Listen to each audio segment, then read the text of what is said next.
mengaku cuaca cerah berawan menyambut kedatangan orang nomor 1 di Indonesia. Presiden Prabowo Subianto meninjau lokasi bencana di Kabupaten Aceh Tengah, Provinsi Aceh. Prabowo Subianto mendarat di lapangan Musara Alun, Takengon pada Jumat 12 Desember 2025 pukul 12:07 waktu Indonesia Barat menggunakan helikopter.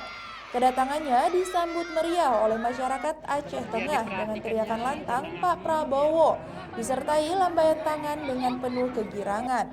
Seorang warga Takengon, Sri, mengatakan kepada tribungayo.com bahwa ia sangat senang melihat sosok orang nomor 1 di Indonesia ini.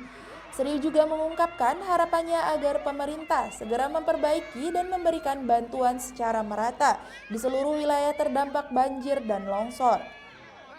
Prabowo dijadwalkan mendatangi posko pengungsian yang ada di Kecamatan Kebayakan, Kabupaten Aceh Tengah, dan kemudian meninjau posko pengungsian di SMP Negeri 2 Wih Pesam, Kabupaten Bener Meriah, dan kembali bertolak ke Bandara Kuala Namu melalui Bandara Rembele, Kabupaten Bener Meriah.